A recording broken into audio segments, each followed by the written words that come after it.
music legend Sir Cliff Richard is coming back to Australian shores. After decades of keeping his private life behind a curtain of smiles and songs, music legend Cliff Richard has finally opened up about the one heartbreak that never healed. In a surprising confession that shocked even his biggest fans, the beloved singer, now 83, broke down in tears as he spoke of a woman he once loved deeply but never got to spend his life with. So, who could she be? And did he love her so much? Join us as we unravel Cliff Richard's emotional confession about his love. Cliff Richard's hidden love. For many decades, Cliff Richard has stood in the spotlight, smiling, singing, and shining as one of Britain's most beloved and lasting stars. To the public, he was always polished, kind, and full of charm. But behind that bright image, there was something he never shared, something personal, a truth he kept quietly tucked away, even as the world kept asking questions. For years, fans wondered why Cliff Richard never married. He had fame, he had fortune, he had adoring fans and more opportunities for love than most people could imagine. Yet through it all, he remained single. Many guessed, few truly knew. By the time Cliff reached his early 40s, he wasn't just a pop singer anymore. He was a legend. With hit after hit, a clean-cut image, and millions of loyal fans, he had become a national treasure. But behind all the fame, behind the smooth TV appearances and sold-out shows, Cliff was still just a man. And like many men, there was someone he could never forget, someone who stayed quietly in his heart for decades. That someone was Olivia Newton-John. The world first heard Olivia Newton-John's sweet angelic voice in the 1970s. Her songs were soft, sincere, and full of grace. But Cliff saw even more. When they first met through mutual friends in the music world, something clicked. They kept running into each other, on stage, behind the scenes, at charity events, and television specials. Every time Cliff was more and more drawn to her. She was everything he admired in a person, graceful, kind, grounded, and radiant. She had this light, he would later say, not just on stage, but in everyday life. You couldn't help but be drawn to her. At the time, Olivia was still rising quickly through the music industry, full of ambition and youthful energy. Cliff, already an established star, offered friendship, advice, and quiet support. But inside, something more began to grow. Cliff, who had always been private and cautious about romance, found himself thinking about her more than he wanted to admit. She made him smile. She made him feel things he wasn't used to feeling, but just when he might have said something he didn't, because Olivia was engaged. And Cliff, ever the gentleman, would not cross that line. She was spoken for, he later said, and I respected that. You don't step into something that isn't yours to touch. So instead of love, he offered friendship, real deep friendship. The kind where you could laugh without saying a word. The kind where you could sing together without needing to practice. The kind where just one look was enough to understand how the other was feeling. But behind every hug, every duet, every quiet conversation, were words Cliff couldn't bring himself to say, and so he stayed silent. In his 2008 autobiography, My Life, My Way, Cliff finally admitted what he had hidden for years. Yes, I did fall in love with her, but I never told her. With that one sentence, so many questions suddenly made sense. By the time Olivia had become a constant presence in his world, Cliff had already made personal vows to his faith, to his family, and to his music career. And those promises weren't just words to him. They were real, and they came with real sacrifices. So he never acted on the love he felt. It wasn't that Cliff didn't feel love. He felt it fully, deeply, painfully. But for him, love was never just about emotion. It was about timing, honor, and responsibility. And when those things didn't line up, he chose silence over regret. He chose friendship over heartbreak. Now with Olivia gone, Cliff's voice trembles when he speaks of her. The tears come easily, because for more than 40 years he quietly loved a woman he never dared to tell.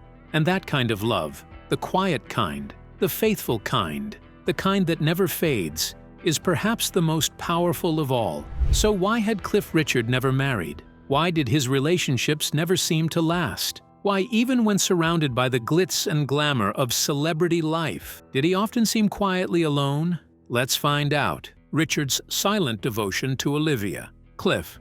Richard was only 21 years old when he lost his father, a heartbreaking moment that changed everything for him. One day, he was a rising pop star with the world at his feet, and the next, he felt the heavy weight of responsibility fall on his shoulders. He suddenly became the man of the house, feeling a deep duty to care for his mother and sisters. It wasn't just about music or fame anymore. His family came first. At the very same time that success knocked on his door, grief walked in too. Cliff could have let it all fall apart, but he didn't. Instead, he made a choice to hold his family together. Years later, he spoke about that time in deeply honest words. "Showbiz was in my blood, but my heart was with my family. I couldn't let them down." That sense of loyalty shaped the rest of his life, especially when it came to love. Cliff had a reputation for being clean, polite, and scandal-free. While many celebrities of his time were partying hard and making headlines for wild romances, Cliff chose a quieter path. He became a Christian in the 1960s, and it wasn't just for appearances. His beliefs were real, and they helped guide his choices.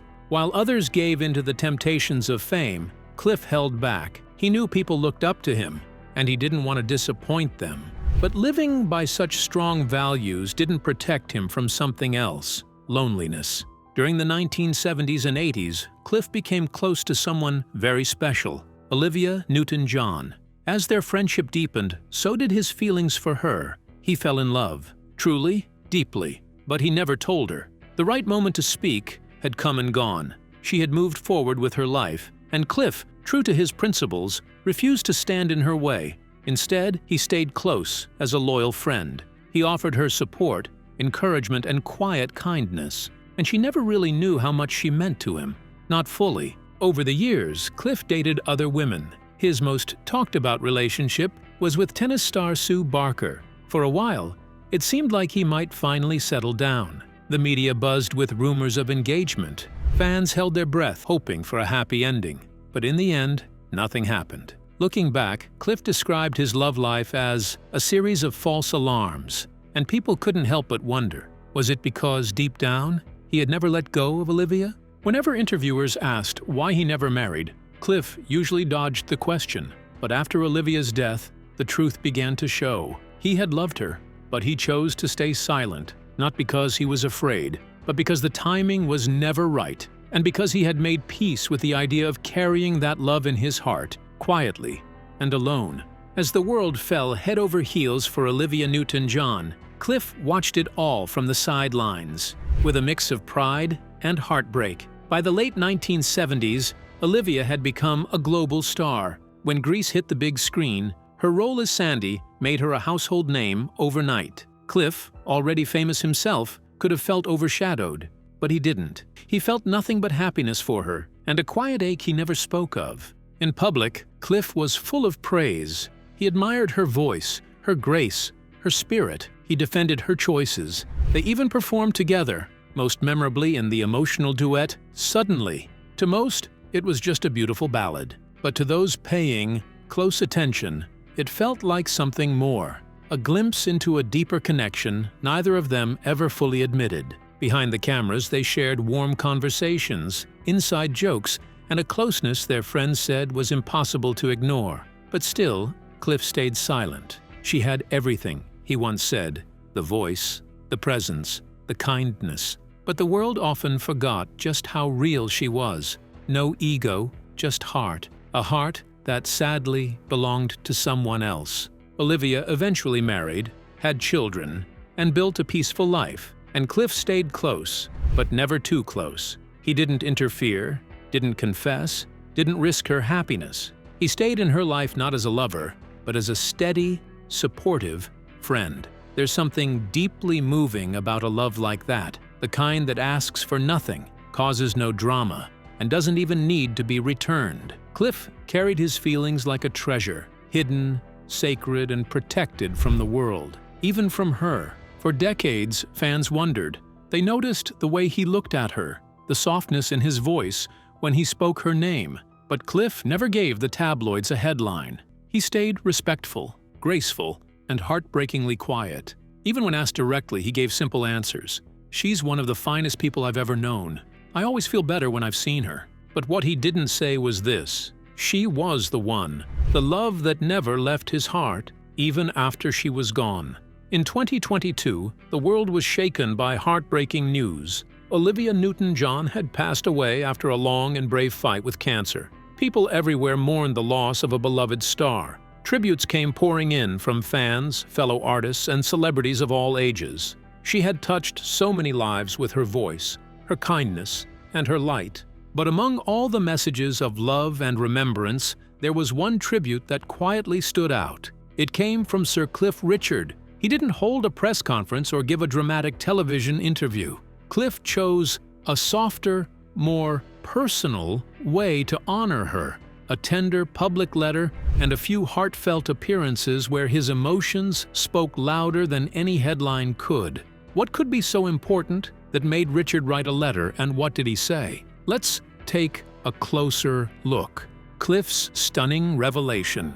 In those quiet moments, Cliff revealed something that left many people stunned. He called Olivia pure light and said she had been one of the greatest blessings of his life. But then, almost without warning and with hardly any fanfare, he said the words he had kept hidden for over 40 years. "She was the love of my life, and she never knew." Just like that, a secret he had guarded for decades was finally spoken. For those who had followed Cliff since the 1950s, through the screaming fans, the glittering performances, and the endless applause, it felt like a deeply personal moment. It was as though a man who had always smiled for the cameras had finally let the world see his true heart. His voice trembled when he said her name. There was no performance, no showman's act. He was simply a man in mourning, speaking his truth through tears. He had stood beside Olivia on stage. He had shared jokes, memories, and music with her.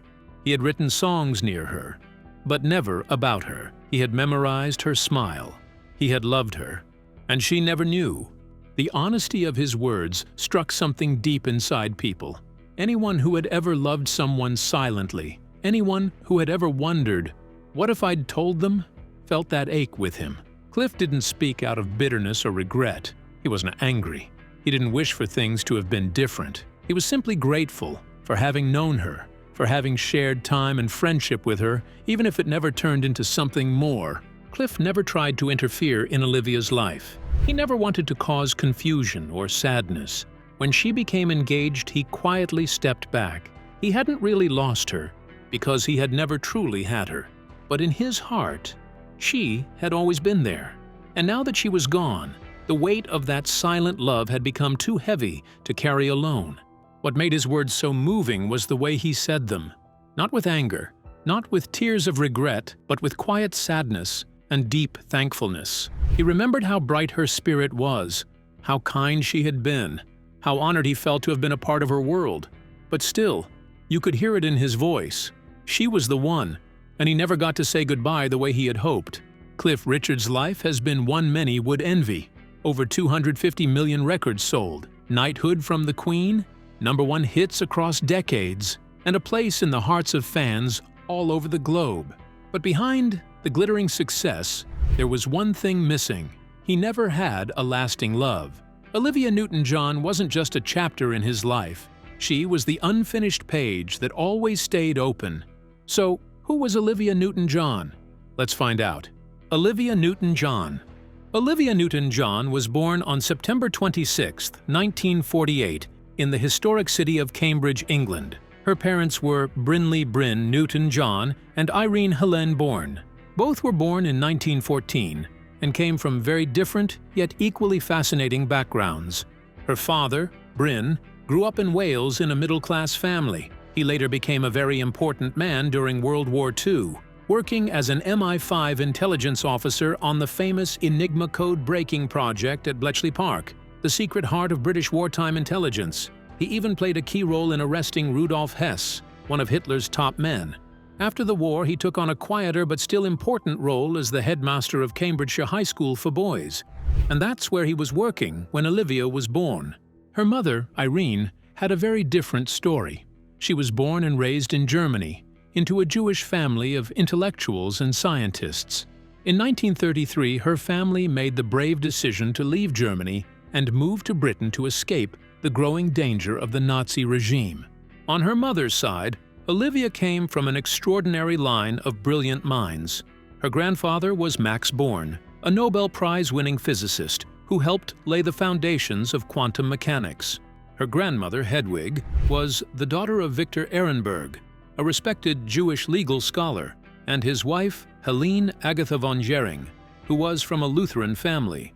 Through Helene, Olivia was directly descended from Martin Luther, the famous Protestant reformer who changed the course of Christian history. And believe it or not, somewhere further back, Olivia even had royal blood. She was descended from a Spanish king. Her family tree included other remarkable people too. Her great-great-grandfather, Rudolf von Gering, was a famous German legal thinker, and her uncle, Gustav Born, became a well-known pharmacologist. Olivia was also distantly related, through the Ehrenberg line, to British comedian Ben Elton, making them third cousins. Olivia was the youngest of 3 siblings. In early 1954, when Olivia was just 5 years old, her family made a big move. They packed up their lives in England and sailed on the SS Strathhaird to Melbourne, Australia, looking for a new beginning. Her father found work as a German professor and became Master of Ormond College at the University of Melbourne. During this time, the family stayed active in the church, especially since Bryn was leading the Presbyterian College. Olivia grew up in Melbourne, where she went to Christchurch Grammar School in the leafy suburb of South Yarra, and later attended University High School in Parkville. It was in these schools, surrounded by music and sunshine, that her love for performing began to blossom. What was her private life like? Let's find out. Olivia's personal life. In the mid-1960s, Olivia Newton-John dated Australian actor and singer Ian Turpie. They starred together in the 1965 musical film Funny Things Happen Down Under. The two first met in 1963 when Turpie visited the coffee shop where Olivia's singing group, Sol 4, was performing. Their relationship lasted until Olivia moved back to England in 1966. In 1968, Olivia got engaged to Bruce Welch, one of her early music producers and a co-writer of her hit song, Please Mr. Please. However, they never got married. Olivia ended the relationship in 1972. After the breakup, Welch was so devastated that he attempted to take his own life. In 1973, while vacationing on the French Riviera, Olivia met British businessman Lee Kramer. He became both her boyfriend and her manager. They had an on-and-off relationship and lived together at times, but it was often rocky. Olivia once described it as one long breakup. They finally split in 1979, and Kramer later returned to England, got married, and went on to manage other artists, including singer Krishna Das. He passed away in 2017. In December 1984, Olivia married actor Matt Lattanzi, whom she had met in 1980 while filming Xanadu. Their daughter, Chloe Rose, was born in January 1986. But by April 1995, Olivia and Matt announced their separation, and they officially divorced in 1996. Friends said their differences, especially Olivia's interest in spirituality and Matt's more down-to-earth lifestyle, played a part in the breakup. Despite the divorce, they stayed friends. After her divorce, Olivia began dating cameraman Patrick McDermott. Their relationship lasted on and off for about 9 years. In 2005, McDermott mysteriously disappeared during a fishing trip off the coast of California. At the time, Olivia was in Australia at her Gaia retreat and spa. A U.S. Coast Guard report in 2008 said he was likely lost at sea. A friend said McDermott had seemed sad after their breakup, but not hopeless. In 2010, a private investigator working for a U.S. TV show claimed McDermott had faked his death to collect life insurance money and was hiding in Mexico, but they gave no solid proof, and the claims remain unproven, mostly spread by tabloids. In 1993, Olivia met John Easterling, founder of the Amazon Herb Company, which sold rainforest plant products. Known as Amazon John, he's an eco-businessman who later launched a company called Happy Tree Microbes, which makes natural products for plants. When they first met, Both Olivia and John were married to other people. Years later, in 2007, they began dating and got married in a spiritual ceremony in Peru on June 21, 2008. 9 days later, they held a legal wedding on Jupiter Island, Florida. So, what do you think about Cliff Richard's shocking revelation? Share your thoughts with us in the comments section. Don't forget to like and subscribe.